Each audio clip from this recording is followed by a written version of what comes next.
This episode is brought to you by TaxAct. Don't do your taxes alone. Join TaxAct's National Admin Night. Admin nights are social gatherings for getting through your to-do list. So get ready for a night of fun, finding deductions, and filing taxes with TaxAct, where you can file your federal and state return for just $49 through April 8. Let's get together and get them over with. Visit taxact.com/admin-night for details. This episode is brought to you by Fandango. People say fans are too distracted these days, but the truth is, when a great movie hits the screen, you show up, you stay glued, invested, part of the story. And without fans like you, there'd be no cinema magic, no shared moments. So head to Fandango.com to get tickets, stream, or rent or buy top movies and series. Fandango loves fans. Protein is now at Starbucks, and it's never tasted so good. You can add protein cold foam to your favorite drink or try one of our new protein lattes or matcha. Try it today at Starbucks. Choose some good values. It's, and of course, it's going to be reflecting your personal values. And, I'm not saying that you can kind of divorce that, but, at least should try to find whatever it is you value that is not just about you, but it's actually worth optimizing on for a culture. That is a clip from today's guest and fellow Norwegian, Sondre Rasch. He's the co-founder and CEO of SafetyWing, a company that's building a global social safety net for remote workers and nomads through their health insurance products. And I thought this was a hugely important episode because when it comes right down to it, remote work, travel, there are a lot of issues when you start roaming around the world and you're not based in your home country. You want to be covered medically. And perhaps if you are running an organization, you want to make sure those that work with you are covered, medically speaking, dental, all that stuff. And these are the logistics that absolutely need to be figured out. I think that's one of the first questions a lot of people have when they're looking to make a transition to travel. Maybe they want to go nomadic or start working around the world. It's like, hey, let me make sure I'm covered and I'm safe. So, of course, we have a whole section of this show on travel and remote work insurance 101 to give you the overview on what they have to offer. And it's really unique because this company has been a champion for remote work and the nomadic lifestyle. So they're very in tune with some of the unique challenges that come with that lifestyle. And this, of course, exploded with COVID, but they've been doing this for a long time, well before the pandemic. So we're going to get into all of the insurance stuff that you need to get out there and be covered and travel the world safely. We get into leadership. Sondre shares his approach to leadership as a CEO, leading this charge in the nomad and remote work space. How and why focusing on a greater mission can give you purpose and help you through some of those difficult times. The importance of defining a mission and values, not only for an organization that you might run, but for yourself. Why that's so important. A powerful quote that he always goes back to and revisits when he's feeling stuck. He shares how some of the unique aspects of his cultural background growing up in Norway translate to his life in Silicon Valley and how he uses some of his own cultural background to his advantage in business and in life, and so much more. Tons packed into this episode, and it's coming at you right now. So buckle up, strap in. Thanks for being here, and welcome to the Zero to Travel podcast, my friend.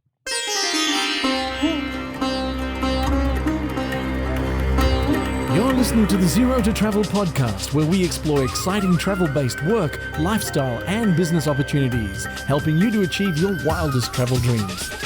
And now your host, world wanderer and travel junkie, Jason Moore. Hey, what's up? It's Jason with ZeroToTravel.com. Welcome to the show, my friend. Thanks for hanging out, letting me bring a little travel into your ears today. This is the show to help you travel the world on your terms to fill your life with as much travel as you desire, no matter what your situation or experience.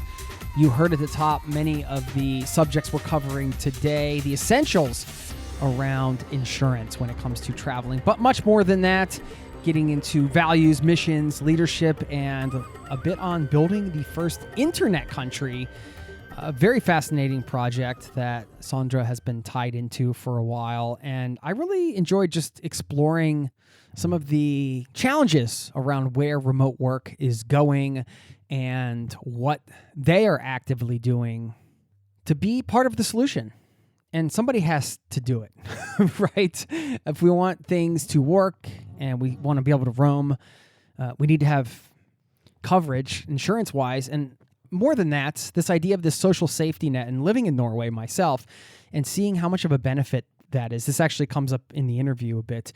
The benefit of having a good system that works, that you can be a part of, takes a lot of pressure off in many ways. And if we are able to build that for everybody, if somebody's able to build that for everybody, that's a big win for people that want to get out there and roam. And that's one of the things that they're working towards with this idea for a borderless future and this first country on the internet and all of these things. So fascinating chats. Stick around on the back end. I'm going to share a quote and a shout out to somebody in this community who is doing a very cool thing this summer in my neck of the woods. And I am very excited for them. And I love to share wins from the community. So stick around for that. I do want to mention one last thing. I do have an affiliate link with SafetyWing. I am an ambassador for them. So if you go to zerototravel.com/SafetyWing, you'll land on a page where you can see some of their products. And if you go through that link, you'll also be supporting the show. So thank you. And I want to thank SafetyWing for supporting today's show. I didn't want to have them on and just tell you a little bit about them in 60 seconds. I thought this deserves a deep dive on these insurance products and some of this other stuff, because there's way too much to unpack when it comes to remote work and being a nomad and doing it in a way that's smart, and also in a way that we can build a future where people can roam and they can be supported and they can have that social safety net and all of these issues, deep topics. So we got a full podcast with them. So I'm very fortunate to have him back on the show. Let's get into it, and I will see you on the other side, my friend.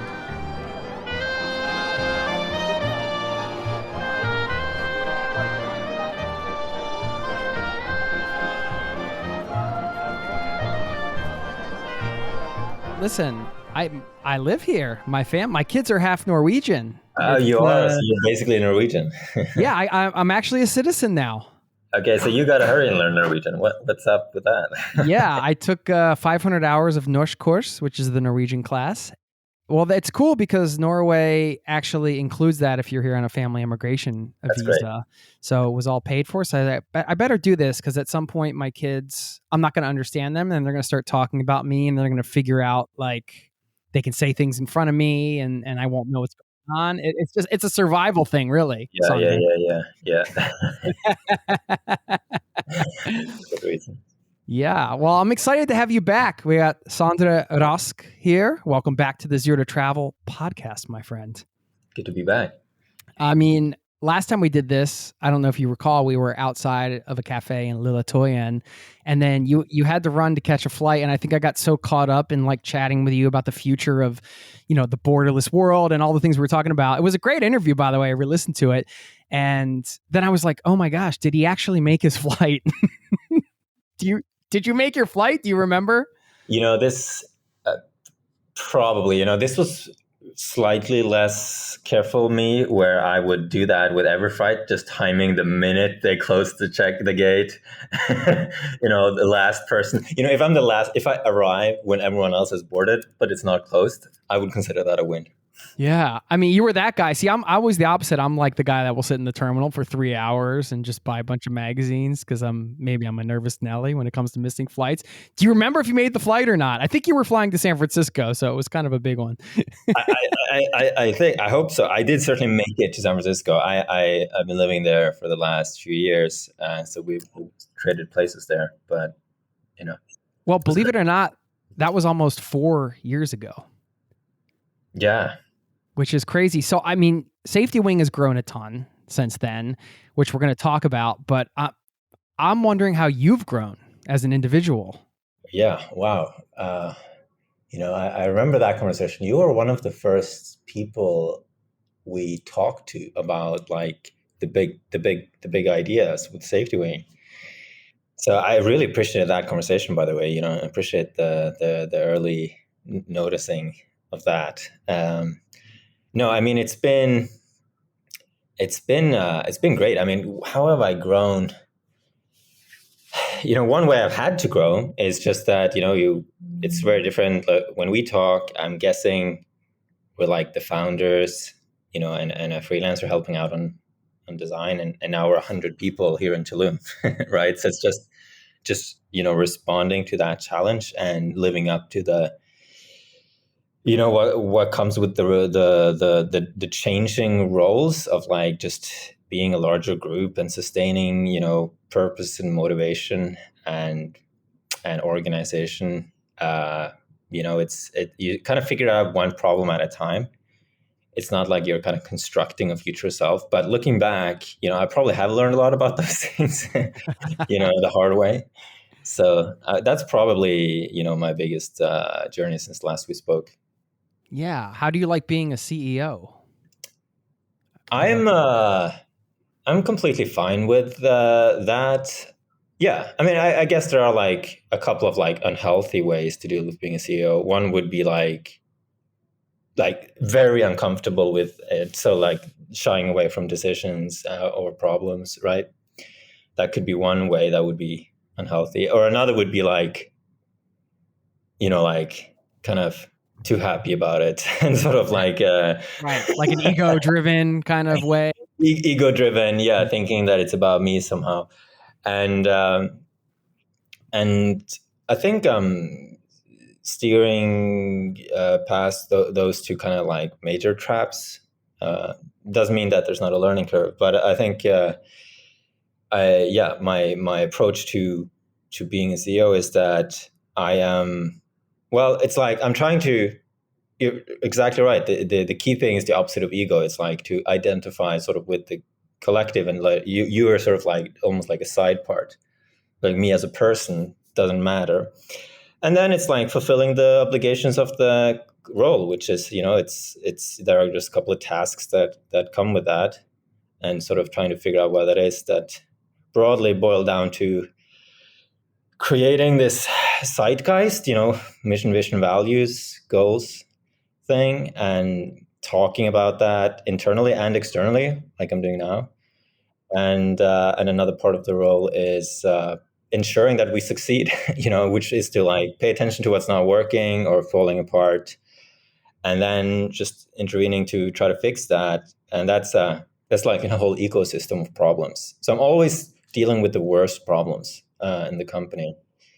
But that I don't mind that, because I'm a fairly positive person. Like I just have like some, fortunate things with my personality that I find is really useful here. But yeah, so I don't have that much negative emotion, and I also very positive outlook on everything. Yeah. So yeah, you got great energy. I mean, I was really hoping we could do this in person, because we got to do it last time, and when we got to meet, I was hoping we could do it again, but the fate wasn't aligned, I guess. The stars weren't aligned. You mentioned like kind of, yeah, me as a person doesn't matter, I think were the words you used. And really, I think that's one of the best ways to take the ego out of the equation, is to really just focus on like your customers and who you're serving, and then the greater mission, which I think you guys have consistently done since your existence. Really, like, I mean, if you go to the website, you see you're building a global social safety net for remote workers and nomads through your health insurance products, essentially. So it's a much broader way to look at things than to just say, we sell insurance. I guess I'm looking for some advice here for people like that are running a company of any size, whether you're like a solopreneur or you're in the startup world or whatever. Maybe you're just a part of an organization, and you want to have that kind of purpose and motivation for yourself, and kind of inspire others towards some kind of greater purpose. Because I really think that's the thing ultimately that can get you out of bed every day over, months and years. Yeah, I would just love to hear some of your advice from what you've learned over the last several years doing this. Yes. Well, it's funny because this is the theme of this gathering. So it's like, it's very top of mind, because we're in this place called Dreams in Tulum. So we were like, let's make that the theme. we just say it's the dreams, it's the theme.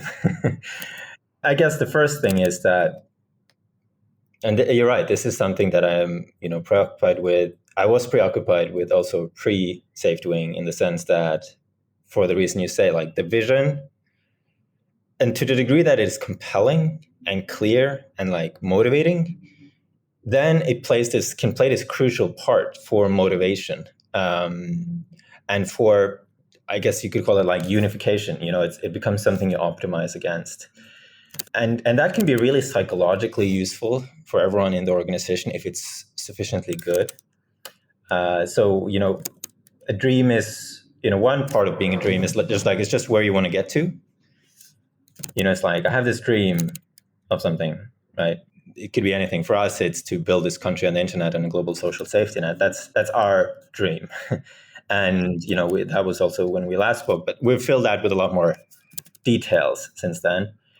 And I think that, when that is strong, then it kind of pulls you through difficult times. So a lot of like minor inconveniences become like very large if there's no reason for it. So like, it's like, why am I doing this boring job? Because this important mission, right? There is this end to my work that's worth it. That's the logic. And you can't fool your brain. So you kind of have to improve the vision until it qualifies. That's one thing. It's just like, just don't, that we continuously work on work. It's the theme of this gathering, is how can we improve the vision? How can we make it clearer, more inspiring? Because then it also pulls stronger. It becomes this like magnet in the future that pulls us towards it. If it's clear, if it's colorful, if it's vivid, and if it's believable, that's also helpful. Yeah, and the word you used before was compelling. I think that was a great choice of words as well, because it's compelling and motivating were two of the words that stuck out to me. We're going to actually go through and do a sort of a travel insurance 101, because I think that you guys fill a pretty big and important hole in a lot of your products. So I want to get into some of that, and just as an overview for any travelers out there that are looking to, be covered while they're on the road, which is everybody should. I don't think I've ever traveled without travel insurance. It's just like not a smart thing to do. So anyway, we'll dive into the 101 there. But yeah, as far as the running of a remote team, this is obviously more prevalent than ever, because even companies that did not want to have remote employees were forced to do it. And now some of them have finally seen, like, they've seen the light. And they're like, this is the stuff that Sondre and I have been talking about for years, people are like, oh yeah, this remote work thing is kind of cool. What's the Zoom thing? Like, everybody knows what it is now. You've been able to build a certain culture within your company, and that's important to any company, right? And doing that with a remote workforce, and now you have 100 employees. So I think it's really going to be interesting to hear what you say, because this is like a whole other level, like you said, from where we were out in Lilletoyen Cafe some years ago. How do you build a culture like that and maintain it? I had another company before called Superside, which is still doing really well. It's run by Frederick, my co-founder, who's also in Oslo, by the way. Oh. Yeah. Are you still in Oslo? Yeah. Yeah. Good. Same place, like Twain? Yeah. Yeah. Well, I'm in Ammerud now. I don't know if you know where that is. It's a little bit outside of the city, but. Yeah. I've seen it on signs, but I haven't walked around a lot there. But, we'll have you over for dinner next time you come back. Nice. Looking forward to it. So, okay. So I did learn, when I was early in my career, I sort of read that values thing as corporate BS. And so I didn't do it. And then after the first time around, I realized, oh shoot, I understand it. It's actually really important. It's like an MVP, minimum viable product of a culture, is mission and values. So once you have that, that's the pieces, that's the key pieces you have for a culture. And so I spent a lot of time thinking about that. And you can't just put anything. I think this is also what I see a lot of startups do, is that they hear that it's important and then they just wing it. They just come up with something they like. But the values, you're supposed to like optimize on them in every context, in every like job for the duration of the company. And if you do it well, it becomes these like gathering points that people always reference. Oh yeah, this is like that value and this is like that value. So it sort of, it defines the personality of the organization after a while. So it has to be like some values are better than others, is one way to look at it. And what we were trying to find was, what I was trying to find was what's always true and good. And we wrote, one early article, which we still use to this day, which is just called How to Treat Each Other in SafetyWing. And that had like 3 things that I had meditated on for a while and thought, okay, this is always true. And it's important in a culture. And one was people make mistakes, and that's okay. And then the second was improvements are always possible. And the third was all problems are solvable. And of course, different culture will have different values, but that was like, some of those we had in the beginning, and that has really shaped the company over time. So like when I look at the team today, this is really noticeable. Like it's a very nice place to work because we from the beginning had this like thing that making mistakes is okay because it's necessary to be creative. Like and also this kind of optimism built in, where we kind of approach problems with this, not naivety, but like yeah, let's give it a go, and that. So yeah, so that was our little personal journey there. So okay, so that's point one, is like you choose some good values. It's and of course it's going to be reflecting your personal values, and I'm not saying that you can kind of divorce that, but at least should try to find whatever it is you value that is not just about you, but it's actually worth optimizing on for a culture. And then, the other part is, we built this whole mythology around it. That's, we have these birds on the website. This is now, it's like all the words in the company are these like birds words. Everyone in the company, when they join, they like choose a bird, and then this illustrator draws a version of them as a bird. And that's their avatar in the company. And it's like on their business card. It's hilarious. A lot of this stuff we just did for fun. We didn't think, oh, we're going to make a culture. But and now it's this whole, ecosystem of stuff like that, that constantly reinforces the values and the culture and just makes it interesting and memorable. Yeah, I mean, it's important to keep the fun around too, right? Yeah. I mean, I don't think it's a bad thing that values for a company also translate as a good personal values as well. You mentioned the first one kind of being around making mistakes. How do you approach failure just as an individual? I don't mind it, really. I think... part of the job, I guess, huh? Yes. I mean, I'm not sure if it's possible to succeed with a startup without tolerating failure. The journey here with the company, or every step, it's almost like you're walking blindfolded through a forest. And then every step you're like feeling the next step, right? And then you think you have something that's solid ground, and then you take the next step. and that's like the only way, so if you're really bummed out, like every time you feel somewhere and you're like, oh no, that's water, no, that's a bog, you're just never going to get through it. It's just ridiculous. Or if you insist, no, I'm going to take the first step, that has to be the right one because I'm so smart, it's just it's not going to work. So that's roughly how I feel it. I'm not that. There are exceptions to this. Sometimes I, like everyone else, can get caught up. Like I can get needlessly attached or enthusiastic about a particular idea. And sometimes there might be good reason to that, right? Maybe there's something good about it and you just need to kind of work more on it, to make it work. But But roughly, I would say that we just cycle through the way to succeed in a startup. The way I deal with failure is the same, which is that I just try different things until one of them works. Yeah. Yeah. Do you think that there are any aspects of your upbringing in Norway? I have to ask a little bit about Norway, being a Norwegian citizen now. You can't kick me out now, by the way. I'm a citizen. Somebody's listening to this in the government. They're like, no, we'll find a way to kick you out. We've probably had enough of you.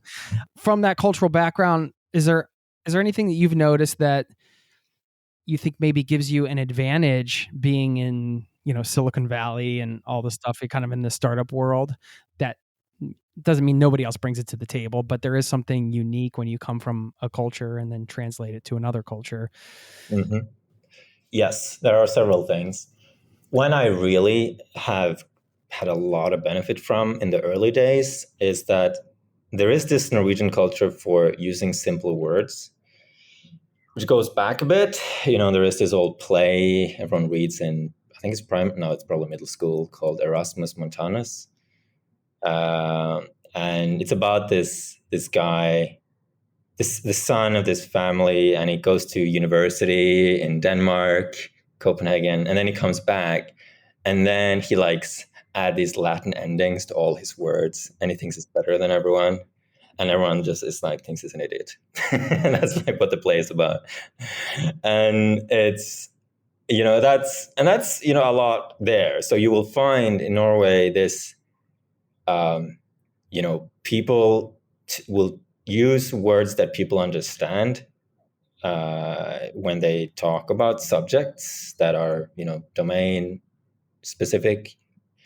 And turns out that's a really good thing to have in a startup. So in the early days, this is one of the key things people do wrong, is that they've been in some domain, right? Like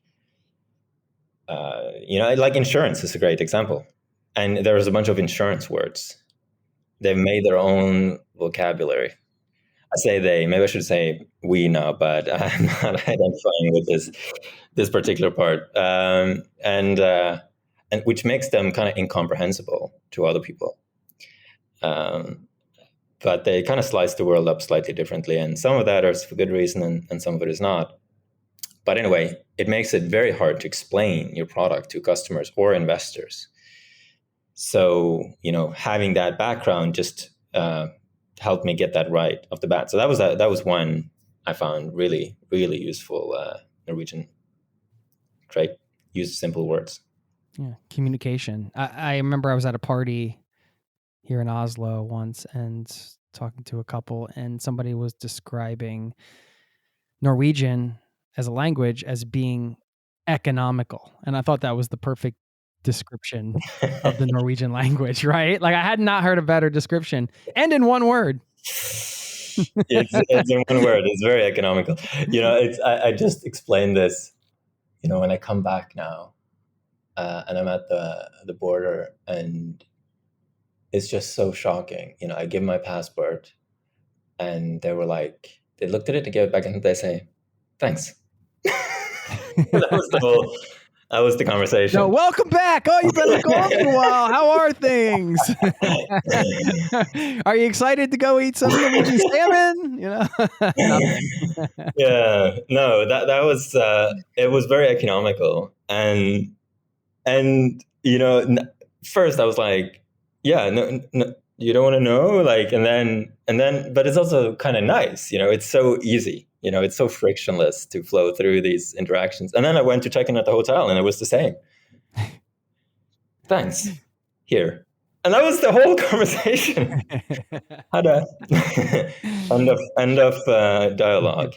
Getting it done. It's extremely economical and simple, and I actually really appreciate that. We brought that. We brought a lot of Norwegian culture accidentally into SafetyWing. This is one of them. I never liked, people do this thing in companies where they, I don't know if you've ever been in one of these, but it's very common where people will start producing these massive documents, and then they send them out to everyone in the company, and then they pretend that everyone reads them. Right. Nobody does. They did their job. It's off their plate now. And it's just such, it's like, why are you doing this? So we try to avoid that, and to make these like very short, compelling summaries and just post that, and kind of work on what you're saying there. And that's one. And another one we really brought into the company that is very kind of Norwegian culture is it's this like deep egalitarianism, but people don't really understand it. I find people, US context, they think it's about taxes. It's not. It's like much deeper than that. It's like, well, I had this example, an early summer job where one of the kind of cleaners slash janitors, like something was wrong, and they just went up to this, CEO and kind of like just walked in the door and kind of, gave him told him off a bit, and nobody like reacted to that. That was just completely normal. Of course, he had to do that because it was relevant. But yeah, so it's like people. It's not that it's like no hierarchy, but it's people are trusted if they're close to the problem, kind of. And then they also just do things with autonomy. It's very noticeable. This is actually something we have to onboard people a lot on when they come in, because we have people in SafetyWing from 70 different countries. It's a crazy international project. In some countries, you really kind of get used to this thing where it's like, unless you've been explicitly said you can do something, you can't. While in Norway, it's more like, you have this job, and yes, there are these rules, but, also use your judgment, of course, right? Also take responsibility to make sure it works as intended, of course. But these things are just taken for granted. It's not said explicitly. But because we are, from 70 different countries, we have to really work this into the onboarding and reiterate it over and over again, because it is different from how certain other corporate cultures work. Yeah, I mean, it's a global economy now, right? I mean, you can work with people from all over the world. So it's interesting and fascinating for me because I have not worked in Norway in a Norwegian organization. So I have not had that experience because I'm still working with people back in the States. So how is your vision for the borderless future coming along? I would say pretty good. We roughly have the same vision we had when we first, I think. I'm curious. I'm going to go back, and I wish I re-listened to it before this conversation. I'm going to go back right after to hear how I talk about it then, since this was so early. We roughly more or less think we were correct, and that what we think is bound to happen will happen. And that, now we will probably explain it like, the internet and remote work is changing the kind of the constraints of the world we live in. A lot of infrastructures become obsolete, like for nomads and remote teams, and then has to be rebuilt in this digital global way. And that includes some of the things that countries does. So we're still aiming to complete, the main goal of SafetyWing is to complete the global social safety net. So we're making these products one by one, the health insurance, the retirement we're launching later this year, the disability, income protection. And then once we do all of those projects and understand those really well, then we're going to sew it together as a membership. Like, I hope we can get to the point where it's like 10% of your income for all of the things, because that's what it is in Norway. That was our initial idea. That would be a very simple product.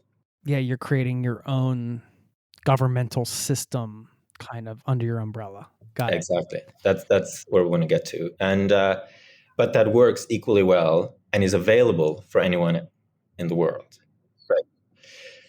So that's the key one. And then we have this parallel track, country on the internet, which is we were originally thinking, let's first complete the social safety net. And then we thought, this is probably the beginning of the first country on the internet. Because such a big part of every country's budget is the social safety net.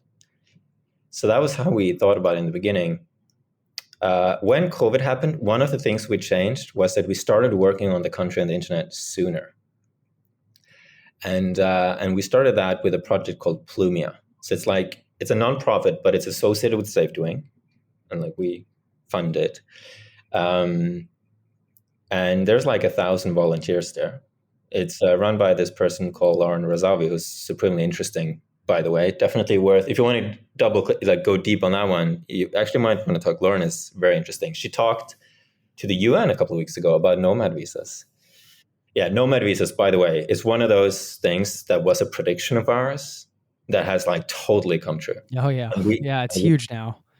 It isn't it interesting to see countries marketing themselves to people like, please come here. You know, it used to be like, they won't let you in. Now they're like, please. Yes. No, I mean, depending on your passport, of course, but yeah, depending. I mean, that's the big caveat, you know, it's like travel really isn't open for everybody, sadly, but yeah. No, it isn't. It isn't. That's one of the problems we have to solve. But yeah, so, you know, but that's more in development still, how that will end. So we're trying to build a bit on our success with the Nomad visas, though. So I think it's like 45 countries have implemented that. And it's not that we are like, that's our product or anything, but we were certainly a proponent of it. And the first country, Barbados, you know, I had talked to him, you know, he was inspired also by hearing our talking about it. So we certainly influenced it. And then, of course, everyone copied Barbados. So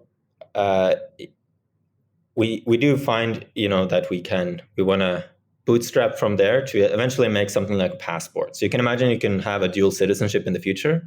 You know, one is your, I guess, triple in your case, Norwegian and US passport. And then you also have your internet country, which, you know, you can use for passing borders. We imagine that we could make this. Okay, here's the one idea. I don't know if this like tactically wise to explain this plan, but whatever. What we hope to do is to get everyone to adopt a Nomad visa, create a Nomad visa zone. So it's like you apply to one and you get all the countries at the same time. Oh, okay. Yeah. And then we associate that with a passport. So it's like, it's a passport, but it's also a visa to everywhere, which would be amazing. Yeah. It just makes sense. It sounds to me like you're just trying to pull together what is, you know, the crazy world we live in and just make it more accessible, which it needs to be to, you know, people can move now more than ever. So I know you guys have Nomad 2.0 insurance and some of the other holes you're filling with what you're describing, because all of that you just described doesn't exist yet, right? So therefore there have been traditionally, I think, missing elements as this world's evolved, and now it really went into like hyper mode when COVID hit, because then all of a sudden people were free to roam around. And now, as we mentioned, like companies are switching over to the remote work model and things like that. So it's nice to know that we're not crazy, right? We've been talking about this stuff for years. It's happening, which is exciting. But, you know, you guys are filling some pretty important holes with the social safety net. So can you talk about like Nomad 2.0 insurance and kind of what holes you're filling? And then maybe just get like general travel insurance one-on-one advice from you after that. Mm-hmm. Yes. Nomad insurance, out of the gate, we made it for ourselves. We were nomads ourselves. And, you know, so we knew that it had to have certain parameters. It's very easy to buy, easy to use. You buy it on a subscription that's $42 a month, and you can have it indefinitely. And we have like a good portion of our customers are these like long-term nomads, right? So they're just indefinitely away from their home country. And but you can also pause it whenever. So you can kind of take it month to month or buy it for a specific period of time if you need that. For some countries, you need that, especially now, to to get the visa, you need to show that you have it. And then you need to buy it for a period of time.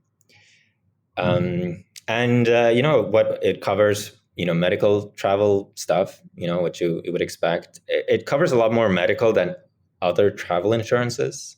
This is something a lot of people don't know, but there are many travel insurances are so light on the medical stuff that is like barely covered. Very often it will be like minimally this, and then there's a very long list of exceptions. And then they say, and all of that, all we do is really fly you home. So you can where you have insurance. So it's not, you can't rely on that as like your thing.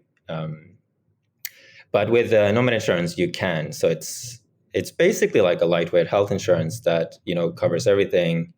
And there's a $250 yearly deductible. So it's like that. It's kind of like you pay up to that yourself on a total over a year. So it's like if you do one small thing at the beginning of the year and then a bigger one later, you know, still just $250. And then it also covers up to $250,000 per year in medical expenses, which it's possible to get over that, but we haven't had that case yet. So that's roughly it. And then you just know that, you know, if your luggage is lost or things are stolen, you know, or you know, have to go to the hospital, injury disease, then, you know, you're not broke, and or you don't have to make the choice of whether to be broke or ill.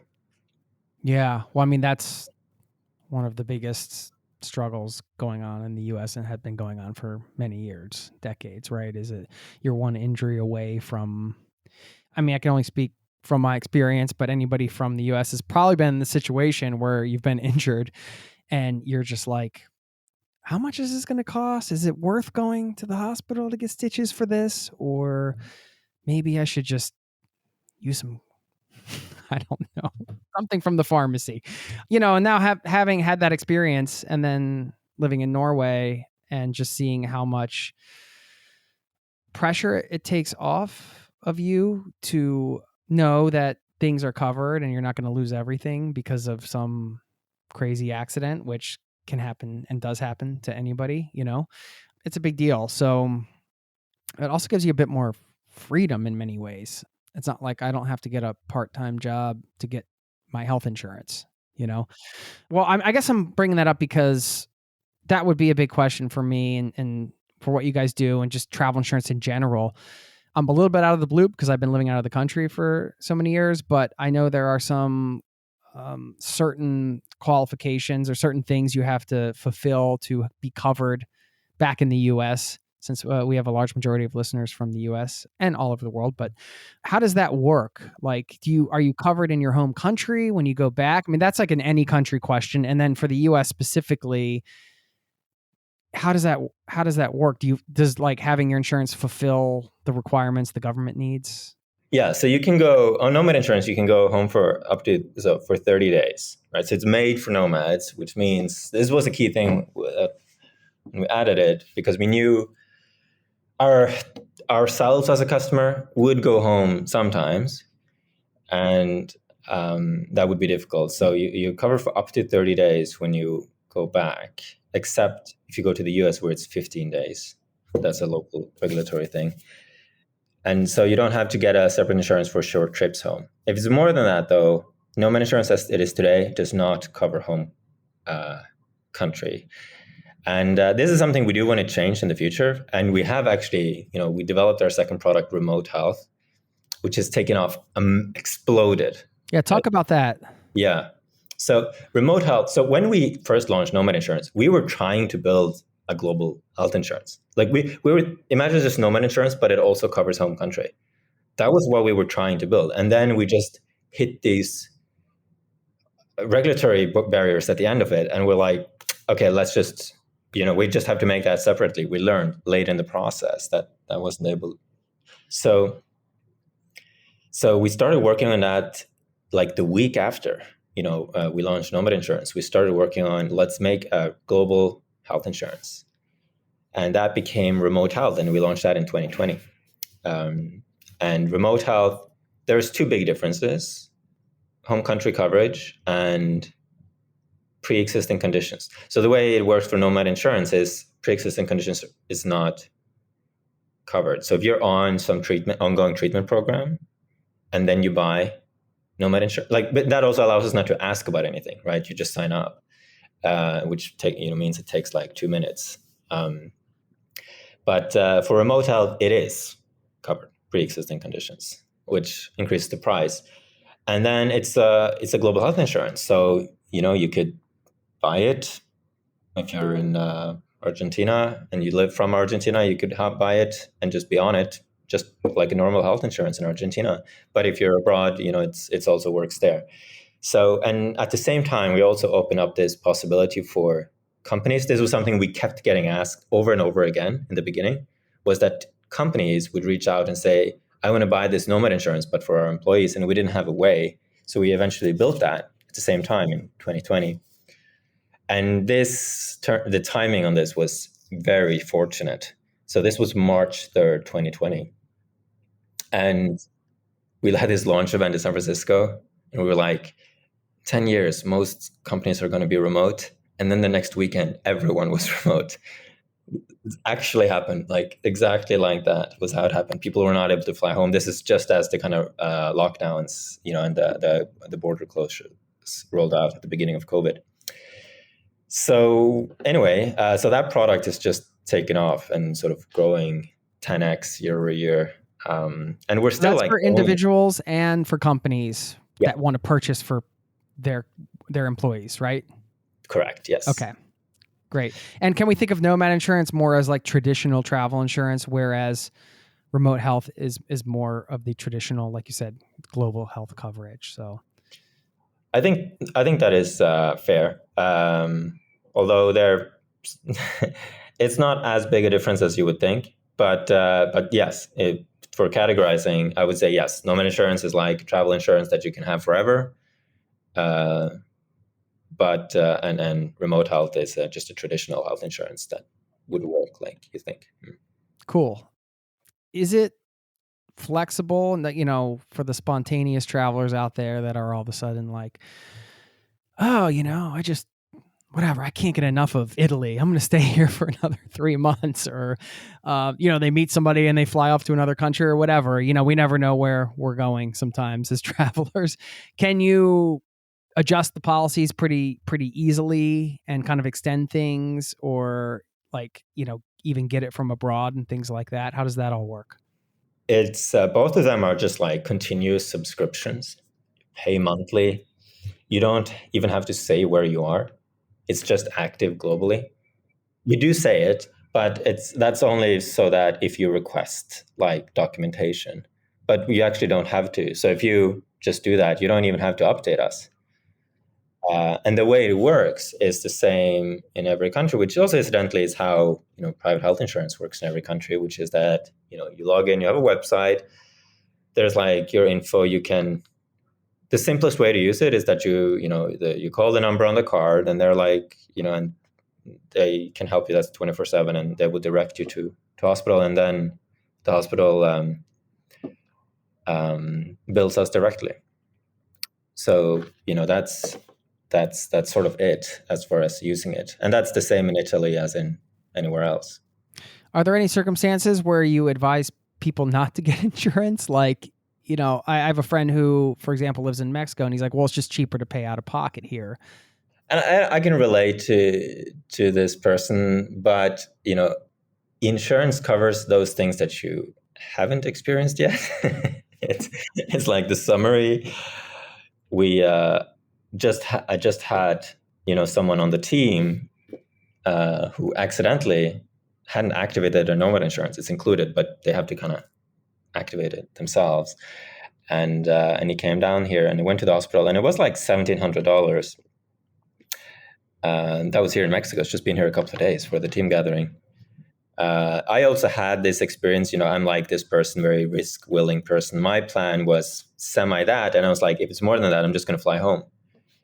And then I had the experience, and that was in the US. Okay, so to be fair, but this is actually true everywhere, which is that when that happened, that was like a chest pain incident. And then I realized, like, what a stupid plan. I obviously can't fly home now. Like, I have a medical emergency. So obviously you're getting the insurance. Yes, it would cover, the odd doctor visit, right? And you're completely right. The expected, odd doctor visit, it's nice to have that covered, but that's not like the thing, the thing that makes you go, broke or in medical problems is I should be seeking, hospital care for this. And even in Mexico, that's get real expensive real fast when you're in a hospital. So no, I would say he definitely should get it. But he just hasn't had anything go wrong with him yet. But over the course of a lifetime, something goes wrong. It's like nobody goes through their life and like nothing happens. You're fine until you die, like in old age. That's not how life plays itself out. So it's predictable. You just don't know when it's going to come. Yeah, that always drives me crazy, especially with my kids, because like they get hurt, and I'm like, well, they were probably due because they haven't been hurt in a while, but I don't ever want them to get hurt. But like you said, it's going to happen, and you know it is. So then when it happens, you're like, no. But yeah, to your point, yeah, you don't want to be trying to get on the plane home when it's happening. You're just like, well, what about dental? Is that something that you guys or anybody in your industry is like looking to cover? Is that just like a totally separate kind of thing? Because when you're a nomad or you're living, you could be living abroad for 3, 4, 5 years. Might need to get some cavities filled and things like that. Mm-hmm. So the Nomad insurance covers what's called emergency dental. So that's different from the ones when you do the checkups. So remote health does have this dental add-on. It kind of varies how much it is, but it's like $10-ish a month or something. But that's the checkups. Nomad insurance does not cover that, which means that in a lot of cases, Nomad insurance does not cover dental.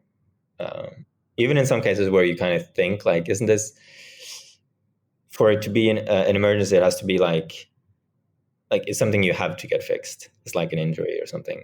So I would almost, if it was me, I would almost count it as not covered, and just but it does cover emergency dental. So, if you have like an accident and hurt your teeth, yes, that is covered, and that's typically going to be the big bill. But the sort of the regular one, no, that's not covered in the kind of base Nomad insurance package. Then you have to get remote health and the dental add-on. Okay. Did I miss anything big in terms of like sort of FAQs? FAQs, can you buy it when you're abroad? People ask that. Yes. Should anyone not have insurance? I would say it's just about what other coverage I don't think anyone should not have any insurance. I do think that it's the wrong kind of risk. Like, it costs little to take this off, and you can get really, really screwed if you don't do it. So and if you have enough money to buy a plane ticket, you have enough money to buy the associated insurance for sure. So does that seem like, I don't know if that sounds like disingenuous, where I can't think of someone who shouldn't have it. Well, I think I understand what you're saying, because an example is certain credit cards in the US cover rental car insurance, right? So I'm not going to pay for the rental car insurance because I know my credit card covers me. So it's about doing your own due diligence and seeing if you're covered already, then you might not need insurance. So what you're saying is, if you're covered already and you have insurance, great, you're good to go. Yeah. But if you're not covered, get some insurance. Right. Exactly. That's it. Is that what you mean? I feel like, yeah. Okay, exactly. Cool. Couple more things, and I know you got like 100 people to entertain and hang out with, so I don't want to keep you on the computer here. Well, I mean, you're in Mexico, you're in Tulum. It's I guess kind of known as a digital nomad hotspot right now, as much as I hate the word hotspot in some ways. This is your world, right? I mean, where in the world do you kind of like to go? What are some of the places that you see as really nice places to spend some good quality time and to work from? Yes. No, it is a hotspot, or a more attractive word. Like on the trip down here, meet this supremely interesting person who is like, just gotten herself a remote job, so excited, heading on the nomad journey. And that's the nice thing about Tulum Playa del Carmen, is that the density is so high, so that random people are likely nomads, and that's really nice. And I think you have the same in Bali and certain places in Bali. Places I love, I do actually love Tulum still. There is some growing pains here, but I still love it. And I love this kind of area growing up, not on the beach, but like closer to the town, where they're building all these apartments, and the vibe there is very good for working long term. had a couple of stints here. So I do love Tulum. Other places I love, I do one that is not a nomad place at all, but I just really liked is this. It's such a cliche, but it is genuinely nice. Like kind of Tuscany region in the middle of Italy. It's really nice for like a downtime period. I really enjoy it. I've been hoping this autumn to go there for like 3 to 6 months. See if we can rent like one of those stone houses and invite people there. It's a little dream right there. Yeah, there you go. Well, now they have those €1 houses in Italy. I'm always looking at those. Like, are these? That could be cool to buy one of those and make it like a little nomad co-living village place or something. You know? Oh my gosh! I mean, this is one of the things I love the most about our current time is the possibility of that. You know, I've been thinking about that for so long. We are looking at potentially finding one of those buildings like that and make like a SafetyWing castle / nomad village. And we just have to see if we can find a way to make sense. But I love that idea that because people can move around, you can make these new towns and villages. And I love those projects popping up with the remote work villages and stuff. And I just want to see that kind of like flower into like such a variety, so I can go to these like different towns that have like different vibes and they specialize. And I love that future. I'm so looking forward to it. So I hope people hurry and start these kind of things. Well, listen, Sondre, I know your employees are probably pretty busy doing a bunch of things, keeping the company running. So if you need somebody to go scout those locations for you over here in Europe, I mean, just throwing it out there, No, let's definitely go. You're like, no, I'm going to be the one scouting those locations, buddy. Back off. That's awesome. Well, I appreciate that we just got the time to sit down and do this again. And it's just been really interesting to hear how things have evolved, like I said, almost 4 years ago that we recorded originally, and how much you guys have grown, and then, how much the world has changed. It's just crazy to think back. So I have no idea where things are going in the future. Well, I guess it would be my last question. Where do you think remote work and digital nomad movement's going in the future? Yes. Well, I mean, I know, but I thought back then, remote work, everything that can be remote will be remote. The world is already actually a global labor market. It's just that people don't fully realize it yet. That opens up the possibility for everyone to be location independent and live where they want to. And where they want to is going to depend on their preferences. That might be, to travel if that's the time in their life a lot. It might be the mountains. It might be the sea. It might be just a different city than the one that they're in. It's just like you just like unleash the connection between I'm here because I have to, because my job is here, which is, or maybe it's home to your family. I've noticed that a lot. People just spending more time home with their families. So that is the future. And then, and I do think there is this potentially utopian outcome here, where we build these value-based countries on the internet, and people are given the equal opportunity and freedom to take advantage of that, both in terms of freedom of movement and access to the social safety net.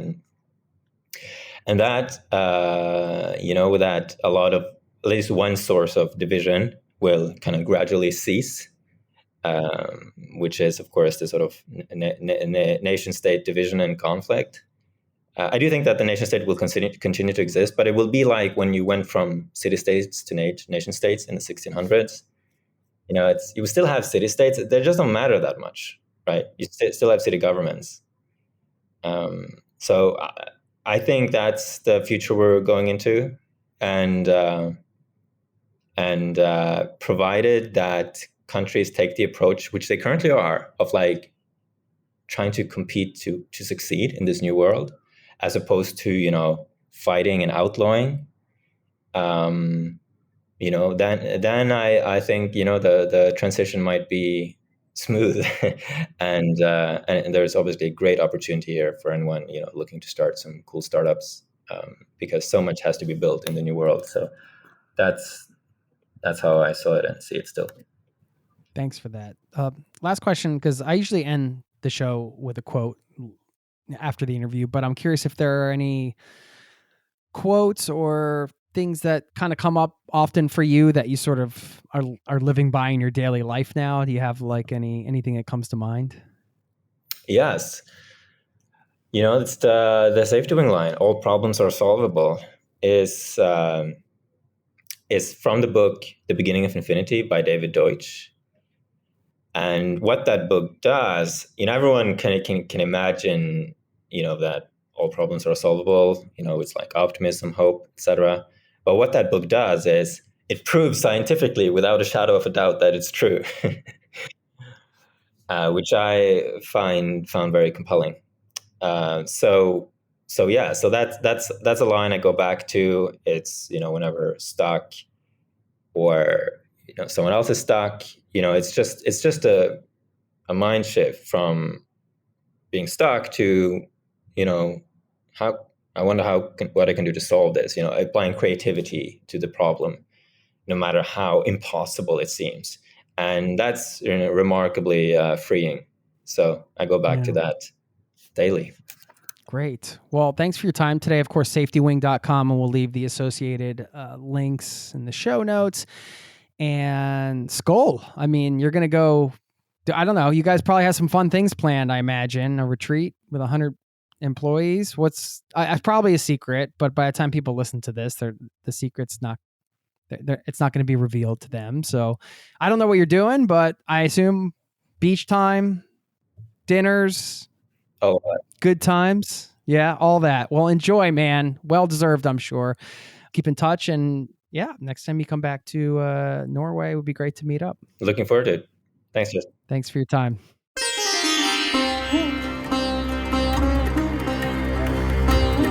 There you have it. Thank you very much to Sondre taking his time to chat while he was at his retreat down in Mexico. Had no idea he was going to be there when we scheduled this, but very cool. And as I mentioned at the top, if you do want to check out their stuff, you want to support the show, feel free to go through that affiliate link in the show notes that I have and see what they got. What they're building is really cool and actually ties in with the quote I'm going to share with you in a moment. First, I do want to give a shout out to Christy down in Austin, Texas. Love the town, love the tacos, love the music. I know music doesn't start with a T. I can say I love the tunes. There we go. I love the tunes, the tacos, the town.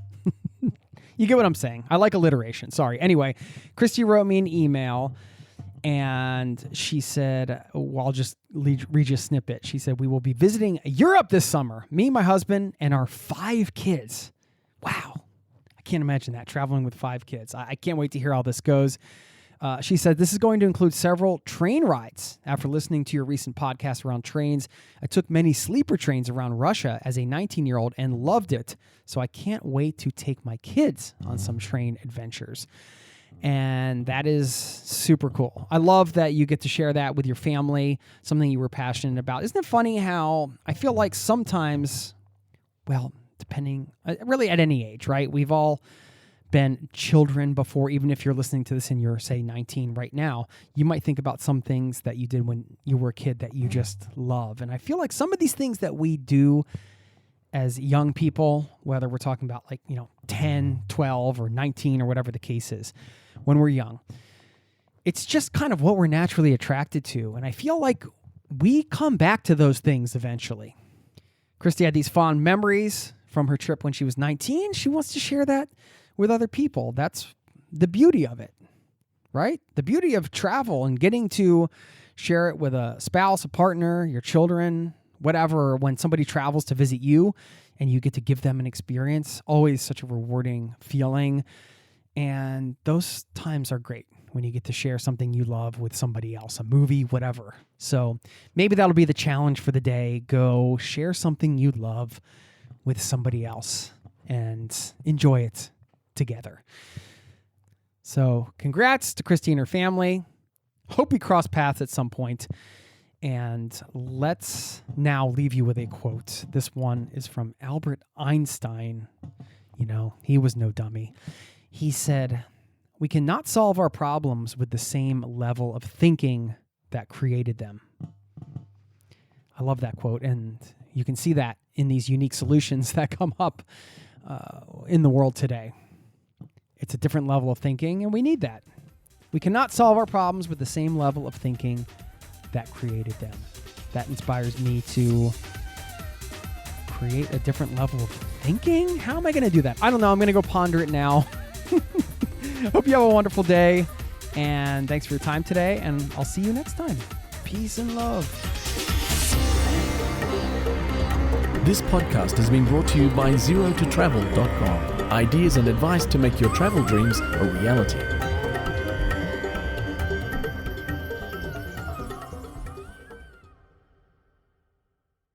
In a food system this big, Feeding America races to get good food to neighbors facing hunger. That's why we work in real time, using technology to connect food to people fast. Hunger doesn't wait. Give now to help rescue good food for neighbors at feedingamerica.org/rescuefood.